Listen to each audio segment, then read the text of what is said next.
बिस्मिल्लाहिर्रहमानिर्रहीम। Chemistry class 10 lecture number 6 है हमारे पास। आज का हमारा टॉपिक है equilibrium constant and its unit. Equilibrium constant and it's units. पहले हम लोग इक्विलिब्रियम कांस्टेंट पहले हम लोग इसके यूनिट्स देखते हैं। इक्विलिब्रियम कांस्टेंट मतलब Kc जो है इसका यूनिट है हमारे पास। अगर हम लोग देखें तो क्या है, concentration of product raise to the power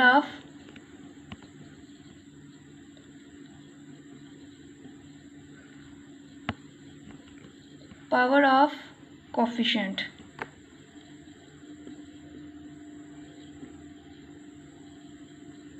coefficients over concentration of reactants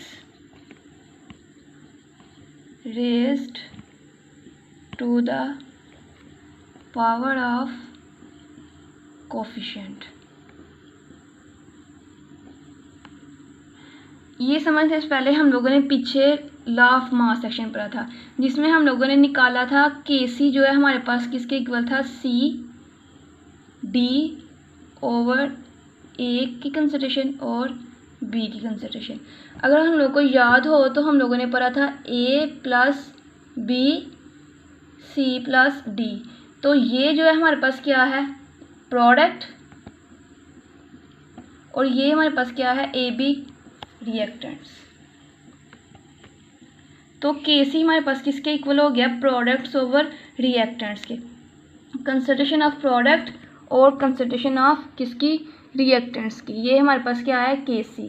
तो अगर हम लोग इसी तरह इसको देखें, ये तो कल जो हमारी प्रीवियस जो वीडियो थी उसके अंदर मैंने बताया था लॉ ऑफ मास एक्शन।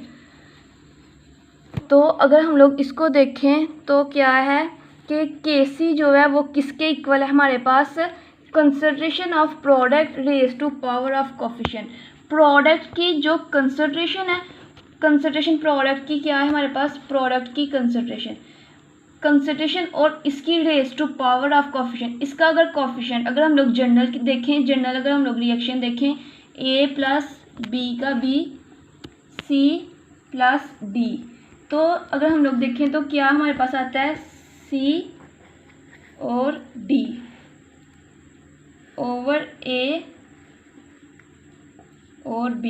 ये हमारे पास क्या है, कोफिशिएंट।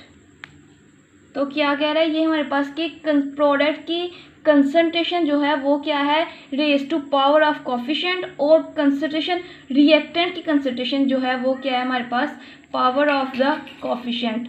तो हम लोग इसकी डेफिनेशन क्या करेंगे कि इक्विलिब्रियम कांस्टेंट क्या है हमारे पास, रेशियो है किस किस के दरमियान, प्रोडक्ट और रिएक्टेंट। प्रोडक्ट की कोफिशिएंट के दरमियान और रिएक्टेंट्स के कोफिशिएंट के दरमियान जो पावर होगी, जो रेशियो होगी, उसको हम लोग क्या कहेंगे, इक्विलिब्रियम कांस्टेंट। इसको हम लोग एक इक्वेशन से अगर हम लोग देखें तो एक रिएक्शन हम लोग देखते हैं और इसके यूनिट्स निकालते हैं। इक्विलिब्रियम कांस्टेंट को हम लोग समझने के लिए हम लोग एक रिएक्शन देखते हैं, हाइड्रोजन प्लस I2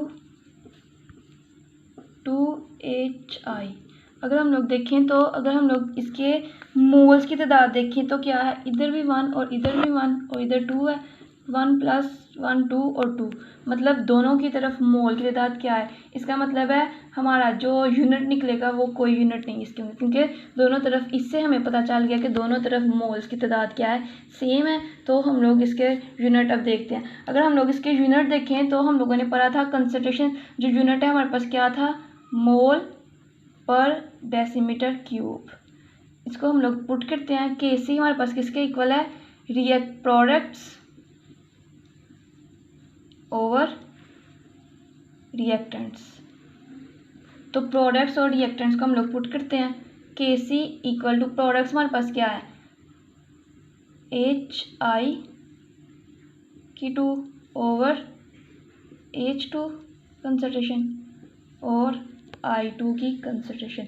ये 2 इसकी क्या है हमारे पास कोफिशिएंट है, ये इसके क्या है हमारे पास मोल। तो हम लोगों ने जनरल रिएक्शन में पढ़ा था जो इसकी क्या होगी हमारे पास कोफिशिएंट आएगा, वो क्या हमारे पास इसकी पावर बनेगा। तो हम लोग इसको अगर हम लोग इसमें पुट करें Kc इक्वल टू इस क्या हमारे पास है, हमारे पास जो इसकी यूनिट है वो क्या है मोल पर डेसीमीटर क्यूब ओवर, इधर भी हम लोग पुट करें इसका क्या होगा स्क्वायर, मोल पर डेसीमीटर क्यूब और मोल पर डेसीमीटर क्यूब, मोल पर डेसीमीटर क्यूब। तो अगर हम लोग देखें तो एक ये इससे कट गया और एक ये वाला इससे कट गया, तो हमारे पास Kc का क्या यूनिट आया, नो यूनिट, कोई यूनिट नहीं है Kc का। इससे पहले हम लोग एक तुम लोग के लिए जनरल जो हमारे पास अगर हम लोग इस नॉलेज के लिए देखें तो क्या है इक्विलिब्रियम के जो है वो क्या है, ये जो Kc की वैल्यू किसके ऊपर डिपेंड करती है, Kc की वैल्यू जो है वो टेम्परेचर जो है इसके ऊपर डिपेंड करती है, ना कि Kc की वैल्यू जो है वो इनिशियल कंसंट्रेशन पे डिपेंड करेगी। इनिशियल कंसंट्रेशन पे डिपेंड नहीं करेगी, ये किसके ऊपर डिपेंड करती है, टेम्परेचर। ये MCQs भी है कि Kc की वैल्यू किसके ऊपर डिपेंड करती है, टेम्परेचर के ऊपर डिपेंड करती है। ये क्वेश्चन भी आ सकता है कि Kc की वैल्यू किस पे डिपेंड करती है, वो किस पे डिपेंड करती है, टेम्परेचर पे, ना कि किस पे, इनिशियल कंसंट्रेशन पे। इनिशियल कंसंट्रेशन किसकी, रिएक्टेंट्स और प्रोडक्ट्स की। ये रिएक्टेंट्स की और प्रोडक्ट्स की इनिशियल कंसंट्रेशन पे डिपेंड नहीं करता, ये किस पे डिपेंड करता है, टेम्परेचर पे डिपेंड करता है। उसके बाद अगर हम लोग एक और एग्जांपल देखें कि मतलब कोई यूनिट निकला है, तो एक और मैं रिएक्शन इधर लिखती हूँ।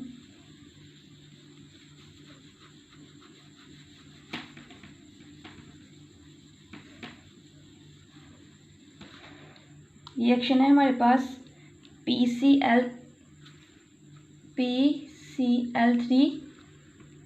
प्लस Cl2, क्या बनेगा हमारा PCl5। तो हम लोग देखें तो Kc हमारे पास किसके इक्वल है, प्रोडक्ट्स ओवर रिएक्टेंट्स।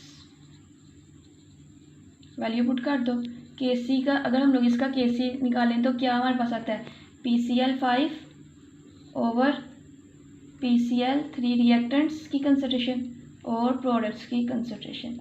तो Kc किसके इक्वल आ जाएगा, अगर हम लोग इसका क्या है हमारे पास मोल डेसीमीटर क्यूब, मोल पर डेसीमीटर क्यूब ओवर, साथ में कंसंट्रेशन भी ज़रूर लगानी है, मोल पर डेसीमीटर क्यूब और मोल पर डेसीमीटर क्यूब।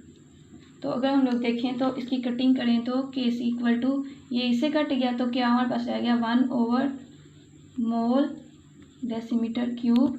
तो Kc किसके इक्वल आएगा, ये ऊपर चला जाएगा, क्या आ जाएगा, मोल पर मोल हो जाएगा, ऊपर जाएगा तो ये माइनस हो जाएगा, और डेसीमीटर क्यूब किसके इक्वल हो जाएगा, डेसीमीटर ये माइनस है, ऊपर जाके आ जाएगा प्लस, पर मोल डेसीमीटर क्यूब हो जाएगा हमारे पास। ये हमारे पास क्या आ गया, PCl5 का Kc आ गया हमारे पास, इक्विलिब्रियम कांस्टेंट आ गया।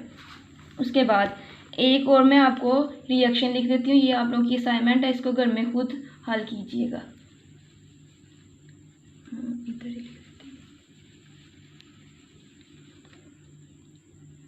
N2 plus 3H2 2NH3। हाँ जी, ये आप लोगों की असाइनमेंट है, इसका Kc निकालिएगा। क्या करना है हम लोगों ने इसमें प्रोडक्ट्स ओवर रिएक्टेंट्स, प्रोडक्ट्स की वैल्यू निकालें और रिएक्टेंट्स की वैल्यू बाद में उसमें उसके यूनिट्स की वैल्यू पुट कर दें, और जो निकलेगा वो देखिएगा अपना रिजल्ट सही है कि नहीं। ओके, अल्लाह हाफिज़।